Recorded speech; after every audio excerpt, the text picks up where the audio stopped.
एक बार की बात है, रामगढ़ नाम के गांव में महेश नाम का एक लड़का रहता था। उसकी एक छोटी सी पान की दुकान थी। वो कई सालों से उस गांव में पान बेचता था। महेश के हाथ के बनाए हुए पान दूर दूर तक मशहूर थे। वो रोज सुबह सुबह उठकर अपनी दुकान खोल लेता और दुकान खोलते ही लोगों की भीड़ लगना शुरू हो जाती। गाँव के आदमी ही नहीं बल्कि औरतें भी महेश के हाथ के पान खाया करती थी। रात को महेश अपनी दुकान बंद ही कर रहा होता है कि तभी एक आदमी आता है और बोलता है, अरे महेश भाई, जरा एक बढ़िया सा पान बना कर खिलाओ। हाँ जी भैया जी, अभी खिलाते हैं। अरे वाह महेश भाई, वाह मजा आ गया। आपके हाथों के पान की बात ही कुछ और है। धन्यवाद भैया जी। फिर महेश अपनी दुकान बंद करके अपने घर जाने लगता है, पर रास्ते में उसे एक चुड़ैल पकड़ लेती है। चुड़ैल चुड़ैल, बचाओ बचाओ, मुझे कोई बचाओ। कोई नहीं बचा पाएगा, तुझे तो अब मरना ही होगा। चुड़ैल महेश को मारने लगती है, पर तभी महेश बेहोश हो जाता है और अगले दिन महेश की दुकान भी बंद होती है। अरे क्या बात है, आज महेश ने अपनी दुकान नहीं खोली। हाँ, लगता है महेश को कुछ काम पड़ गया होगा, या फिर शायद उसकी तबीयत ठीक ना हो। अरे मतलब आज बिना पान खाए ही दिन की शुरुआत करनी पड़ेगी। पता नहीं अब आज का दिन कैसे निकलेगा। सब लोग दुकान पर आकर वापस चले जाते हैं। 3 दिन तक वो दुकान ऐसे ही बंद रहती है। फिर जब 3 दिन बाद वो दुकान खुलती है तो उसमें महेश की जगह एक औरत बैठी होती है। तभी 2 दोस्त वहाँ से गुजरते हैं और वो भी उस औरत को वहाँ देखकर थोड़ा हैरान हो जाते हैं। अरे ये महेश की दुकान में कौन औरत बैठी है? पता नहीं यार, चल जरा चल कर पूछते हैं। दोनों दोस्त उस औरत के पास जाकर उससे पूछते हैं, अरे ये दुकान तो महेश की है, आप यहाँ कैसे? मतलब आप कौन हो? मेरा नाम माया है और मैं महेश की पत्नी हूँ। उनकी तबीयत अचानक बहुत खराब हो गई थी, इसलिए मुझे दुकान खोलनी पड़ी। अच्छा, पर क्या आपको पान बनाना आता भी है? आप एक बार मेरे हाथ का पान खाकर तो देखो, फिर बताना। ऐसी बात है तो जरा बनाओ हम दोनों के लिए 2 पान। जी बस अभी देती हूँ। माया दोनों दोस्तों के लिए पान बनाने लगती है, पर उसमें कत्थे की जगह वो खून डालती है। उसके बाद वो एक एक पान दोनों दोस्तों को दे देती है। दोनों दोस्त जैसे ही पान खाते हैं तो माया से बोलते हैं, अरे वाह, क्या पान है! ऐसा पान तो मैंने जिंदगी में नहीं खाया। महेश का पान तो इसके आगे कुछ भी नहीं। बिल्कुल सही कहा दोस्त। उसके बाद पूरे दिन लोग माया के हाथ के बने पान खाने आते हैं। दिन भर ऐसे ही चलता रहता है, पर फिर रात हो जाती है और माया का दुकान बंद करने का वक्त हो जाता है। माया इधर उधर देखती है, दूर दूर तक कोई भी नजर नहीं आता। बस तभी माया अचानक एक चुड़ैल के रूप में बदल जाती है। अब मुझे कल के लिए एक नया शिकार ढूंढना होगा, पर आज किसको मारूं? यहाँ तो आसपास कोई भी नहीं दिख रहा, आगे जाकर ढूंढती हूँ। चुड़ैल यहाँ वहाँ घूमने लगती है। फिर उसे किसी के पास से गुजरने का एहसास होता है। तभी वो एक पेड़ के पीछे छुप जाती है। जैसे ही कोई आदमी पास से गुजरता है, वो चुड़ैल उसे पीछे से पकड़ लेती है। छोड़ो छोड़ो, मुझे छोड़ो। कौन है? मैं हूँ, तेरी मौत। कौन है? सामने आओ। चुड़ैल उस आदमी की गर्दन पकड़कर सामने आकर खड़ी हो जाती है। छोड़ो मुझे, जाने दो मुझे। ऐसे कैसे जाने दूं? आज तो इतनी मुश्किल से मुझे अपना शिकार मिला है। बहुत इंतजार करना पड़ा मुझे। शिकार? कौन शिकार? अरे ओ पागल आदमी, तेरी गर्दन पकड़कर खड़ी हूँ तो तू ही हुआ ना मेरा शिकार। आज तो मैं तुझे ही मारूंगी। मैं? तुम ऐसा क्यों कर रही हो? आखिर मुझे क्यों मारना चाहती हो? मैं तुझे मारकर तेरा सारा खून निकालकर उसे शैतान को चढ़ाऊंगी, फिर उस खून को 100 लोगों को पिलाऊंगी। ऐसा अगर मैं पूर्णिमा की रात तक करूंगी तो मेरी शक्तियाँ इतनी बढ़ जाएगी कि मेरा फिर कोई भी सामना नहीं कर सकता। ऐसा मत करो, मुझे मत मारो, मेरा एक परिवार भी है। वो आदमी रोता गिड़गिड़ाता रह जाता है, पर चुड़ैल को उस पर कोई दया नहीं आती। वो उस आदमी को मारकर उसका सारा खून निकाल लेती है। उसके बाद चुड़ैल वापस माया के रूप में खुद को बदल लेती है और अगले दिन पान की दुकान खोल लेती है। आओ आओ, पान खाकर जाओ। ऐसा पान आपने कभी नहीं खाया होगा, एक बार खाओगे तो खाते ही रह जाओगे। एक आदमी माया की आवाज सुनकर दुकान के सामने रुक जाता है। अच्छा जी, ऐसा क्या है इस पान में जो इतनी तारीफ कर रही हो? इसमें मैंने क्या मिलाया है वो तो मैं नहीं बता सकती, पर जो भी इस पान में है वो किसी और के पान में हो ही नहीं सकता। अच्छा जी, ऐसी बात है तो जरा खिलाओ एक पान। माया एक पान बनाती है और फिर उसमें जादू किया हुआ खून मिलाकर उस आदमी को दे देती है। वो आदमी जैसे ही उस पान को मुंह में रखता है, अरे वाह, क्या पान है! ऐसा पान तो सच में मैंने कभी नहीं खाया। कुछ अलग सा है, पर इसे खाकर एक अलग सा नशा हो रहा है। आगे आगे देखो और क्या होता है। क्या? कुछ नहीं, आप पान खाओ। वो आदमी पान खाकर वहाँ से चला जाता है। उसके बाद बहुत से लोग वहाँ पान खाने आते हैं। वो चुड़ैल रोज एक आदमी को मारकर उसका खून निकाल लेती और फिर पान में मिलाकर 100 लोगों को खिला देती। ऐसे करते करते बहुत दिन बीत जाते हैं और एक रात जब चुड़ैल अपने असली रूप में होती है। कल पूर्णिमा की रात है। अब बस मुझे एक और आदमी का शिकार करना है, फिर मैं उसका खून निकालकर 100 लोगों को पान में मिलाकर उन्हें दे दूंगी। उसके बाद मैं दुनिया में सबसे शक्तिशाली चुड़ैल बन जाऊंगी। सबसे शक्तिशाली चुड़ैल। सब मेरे वश में होंगे, मैं जो चाहे वो करूंगी। चुड़ैल रोज की तरह एक आदमी की तलाश में निकल जाती है। वो इधर उधर छुप छुप कर किसी आदमी के आने का इंतजार करने लगती है और बहुत देर इंतजार करने के बाद उसे एक आदमी आता हुआ दिखता है। मिल गया मुझे अपना शिकार। चुड़ैल उस आदमी को पकड़ लेती है और उसे मारने ही वाली होती है, पर तभी वहाँ महेश एक पंडित और कुछ लोगों को लेकर आ जाता है। मारो इस चुड़ैल को, पकड़ लो इसे। ये क्या? ये महेश यहाँ कैसे आ गया? ये तो मर गया था। मैं मरा नहीं था, इतने दिनों से उसे होश था। जैसे ही मुझे होश आया मैंने सब पंडित जी और बाकी लोगों को बता दिया। अब तू बच नहीं पाएगी। हाँ। लोग आग लेकर चुड़ैल के पास बढ़ने लगते हैं। चुड़ैल को कुछ समझ नहीं आता कि वो क्या करे। जब तक वो लोग उस चुड़ैल को पकड़ते, वो चुड़ैल उस आदमी को वहीं छोड़कर वहाँ से गायब हो जाती है। अरे ये क्या हो गया? अब क्या करें भैया, ये चुड़ैल तो गायब हो गई।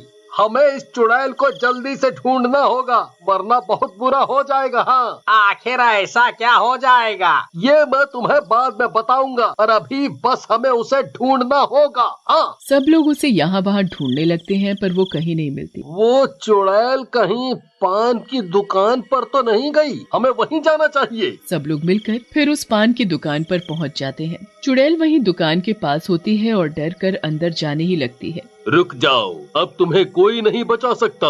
चले जाओ यहाँ से, वरना मैं सबको मार डालूंगी। देखता हूँ कि कौन किसे मारेगा। आखिरी बार बोल रही हूँ, जाओ यहाँ से, वरना अच्छा नहीं होगा। तुम लोग सब पीछे हट जाओ, इसे तो मैं देखता हूँ। पंडित अपने झोले से एक डंडी निकालता है और उस पर मंत्र पढ़ने लगता है। उसके बाद वो उस डंडी से दुकान और चुड़ैल के चारों तरफ घेरा बना देता है। अब तुम हमारा कुछ भी नहीं कर सकती, अब तुम्हें मरना ही होगा। नहीं, मुझे कोई नहीं मार सकता। मुझे दुनिया की सबसे शक्तिशाली चुड़ैल बनना है। वो तो अब नामुमकिन है। ये तू अच्छा नहीं कर रहा पंडित, मैं तुझे छोड़ूंगी नहीं। पंडित उसकी एक नहीं सुनता और मंत्रों के साथ उस चुड़ैल पर भी गंगा जल छिड़क देता है। चुड़ैल के ऊपर गंगा जल पड़ते ही वो कुछ वक्त के लिए अपनी शक्ति खो देती है और जमीन पर गिर पड़ती है। जल्दी से कुछ लोग जाओ और इसे इस दुकान के अंदर ही बंद कर दो। इस वक्त ये कमजोर है और हमें कोई नुकसान नहीं पहुंचा पाएगी जब तक मैं मंत्र पढ़ रहा हूँ। महेश और कुछ लोग जल्दी से गोले के अंदर जाकर उस चुड़ैल को उठाकर दुकान में बंद कर देते हैं और बाहर से ताला लगा देते हैं। उसके बाद पंडित जी एक लाल कपड़े में भभूत को रखकर उसे मंत्रों के साथ पढ़ते हैं। फिर उस कपड़े को ताले पर बांध देते हैं, जिससे वो चुड़ैल हमेशा के लिए उस दुकान में बंद हो जाती है। उस दिन के बाद कोई भी उस दुकान के आसपास नहीं भटकता, क्योंकि अगर गलती से भी कोई वहाँ से गुजरता है तो उसे दुकान के अंदर से चुड़ैल की आवाज आती है। किसी को मेरे हाथ का पान खाना है क्या? एक गांव में खंडरों के पास एक कुआं था। एक व्यक्ति उस कुएं के पास से गुजर रहा होता है। तभी उसे कुएं से बहुत तेज चमकती हुई रोशनी दिखाई देती है।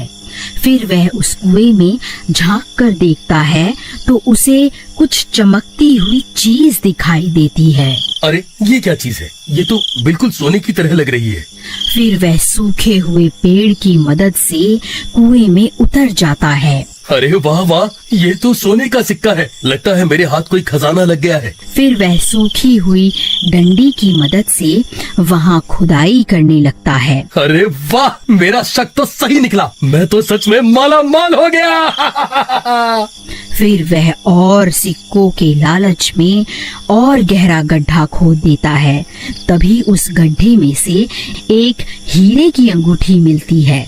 वह उस हीरे की अंगूठी को खींचने की कोशिश करता है तो अंगूठी के साथ साथ पूरा का पूरा हाथ ही बाहर निकल आता है। यह देखकर वह बहुत घबरा जाता है और उस हाथ से अंगूठी निकालकर जल्दी से पेड़ की मदद से कुएं से बाहर निकल जाता है और वहां से भाग जाता है। फिर एक दिन उस कुएं के पास से गुजर रहा होता है। इतनी तेज रोशनी देखकर वह चौंक जाता है और कुएं में झांकने लगता है। तभी वह खूनी हाथ उसे कुएं के अंदर खींच लेता है।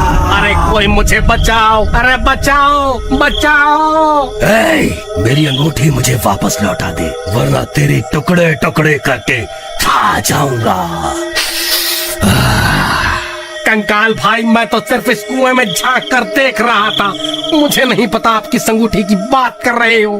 कंकाल भाई, मुझे जाने दो। झूठ मत बोल, तूने ही मेरी अंगूठी चुराई है। उसे मुझे अभी के अभी वापस कर दे।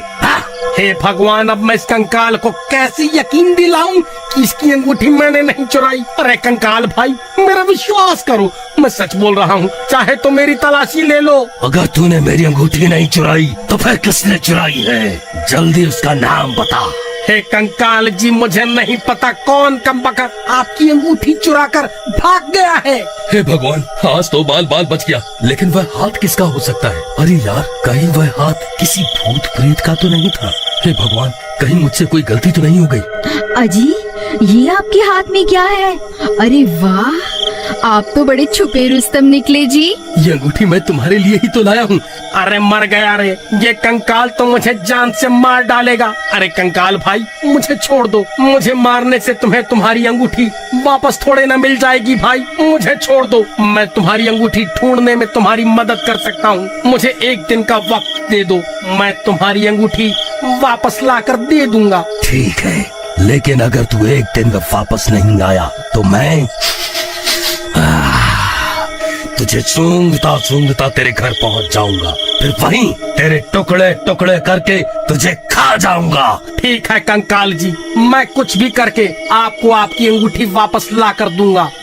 फिर राजू कुएं से निकलकर दुम दबाकर वहां से सीधा अपने गांव भाग जाता है। फिर सुबह होने पर सीमा पूरे गांव की औरतों को अपनी अंगूठी दिखा दिखा कर उन्हें जलाने लगती है। अजी, आपको कुछ पता भी है?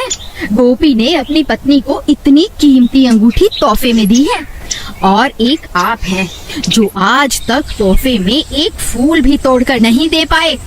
अभी के अभी यहाँ से भाग जा, वैसे ही मेरा दिमाग खराब हो रखा है और तुझे तोहफे की पड़ी है। जब देखो चिक चिक चिक चिक करती रहती है। चल भाग यहाँ से।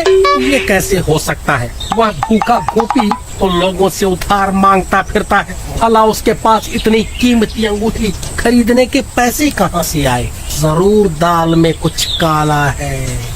फिर वह भागता भागता गोपी के घर पहुंच जाता है। अरे गोपी कहाँ है? जल्दी बाहर निकल। ऐ चोर, कहाँ छुप कर बैठा है? जल्दी बाहर निकल। अरे अरे, ये चोर चोर क्या लगा रखा है? सही तो कह रहा हूँ। जल्दी उस गोपी चोर को बाहर भेजो और जो तुम ये अंगूठी पहनकर पूरे गांव में घूम रही हो ना, ये वही अंगूठी है जो तुम्हारे पति ने उस कंकाल के हाथ से चुराई है। अरे भाई क्या हो गया? ये सुबह सुबह इतना शोर क्यों मचा रहे हो? देखिए ना, ये कमबख्त राजू बोल रहा है आपने ये अंगूठी किसी कंकाल के हाथ से चुराई है। अरे नहीं नहीं, ये तो मैं शहर से खरीद कर लाया हूँ। राजू, तेरी इतनी हिम्मत, मुझ पर चोरी का इल्जाम लगाता है? मैं अच्छे से जानता हूँ, जब से मैंने अपनी पत्नी को कीमती तोहफा दिया है तब से तुम सब गाँव वाले जले भुने बैठे हो, इसीलिए अनाप शनाप बातें किए जा रहे हो। ए राजू, चुपचाप यहाँ से जाएगा या धक्के मारकर तुझे यहाँ से निकालूं? फिर राजू परेशान होकर वापस अपने घर आ जाता है। तभी उसकी पत्नी वहाँ आ जाती है और उसे परेशान देखकर उससे परेशानी का कारण पूछती है। फिर राजू उसे पूरी बात बताता है। अरे दैया रे दैया, हम ये किस मुसीबत में फंस गए। अजी आप अभी के अभी उस सीमा से अंगूठी लेकर उस भूत को वापस कर आओ, नहीं तो रात होते ही वह भूत यहाँ आ जाएगा। अरे भगवान, मैं गोपी के घर गया था लेकिन उन्होंने मुझे धक्के मारकर घर से बाहर निकाल दिया। अजी मुझे लगता है वह इतनी आसानी से अंगूठी नहीं देने वाली, मेरे पास इसकी एक तरकीब है। फिर रात होते ही राजू और अनीता गोपी के घर के बाहर पहुंच जाते हैं। भगवान, वह देखो, ये वही अंगूठी है जिसकी तलाश में हम यहाँ आए हैं। अजी लेकिन हम इसकी अंगूठी उतारे कैसे? अगर हमने कोशिश भी की तो ये उठ जाएगी। तुम सही कहती हो, हम इसकी अंगूठी निकाल नहीं सकते। मेरे पास एक तरकीब है, क्यों ना हम इसे ही उठाकर उस कुएं के पास रख आए जहाँ वह भूत रहता है, वह अपने आप इससे निपट लेगा। फिर वह दोनों धीरे से उसकी चारपाई को उठा लेते हैं और धीरे धीरे जंगल की ओर चल देते हैं। कुछ ही देर में वह उस खंडहर के पास पहुंच जाते हैं। फिर वहां पहुंचकर वह उस चारपाई को कुएं के पास रख देते हैं। अरे कंकाल जी, आप कहाँ हो? देखो, मैं आपके लिए तोहफा लाया हूँ। आप खुद ही बाहर आकर अपनी अमानत वापस ले लो। चलो प्रीतम, हमारा काम तो हो गया, अब यहाँ से जल्दी से निकल लेते हैं। फिर वह दोनों वहाँ से भाग जाते हैं और एक पेड़ के पीछे जाकर छुप जाते हैं। अरे वाह, मैंने तो सिर्फ अपनी अंगूठी मांगी थी, वह गांव वाला तो मेरे लिए एक और तोहफा ले आया।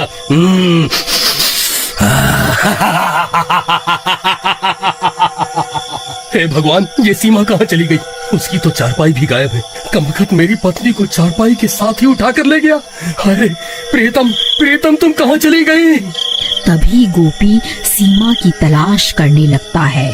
अरे भाई, तुमने मेरी पत्नी को कहीं देखा है क्या? हाँ भाई, अभी अभी वो राजू और उसकी पत्नी तुम्हारी पत्नी को चारपाई पर लेटा कर कहीं ले जा रहे थे। मुझे लगा शायद तुम्हारी पत्नी की तबीयत खराब होगी। हे भगवान, कहीं वह दोनों उस खंडहर की तरफ तो नहीं गए? फिर वह भी भागता भागता उस कुएं के पास पहुंच जाता है और वहां पहुंचकर हैरान रह जाता है। अरे नास मिटो, मेरी पत्नी को उस भूत के हवाले क्यों कराए? अरे मर गई रे, ये मैं कहाँ आ गई? कहीं ये कोई सपना तो नहीं है? नहीं मेरी रानी, ये कोई सपना नहीं है, मैं ही तुम्हारा राजा हूँ। तभी तो तुमने मेरी दी हुई अंगूठी पहनी है। चलो अब कुएं में चलते हैं, अब से वही तुम्हारा नया घर है। फिर वह कंकाल सीमा को अपने कंधों पर उठा लेता है और उसे कुएं में ले जाता है। अगर आप आगे की कहानी देखना चाहते हैं तो कमेंट करके जरूर बताएं।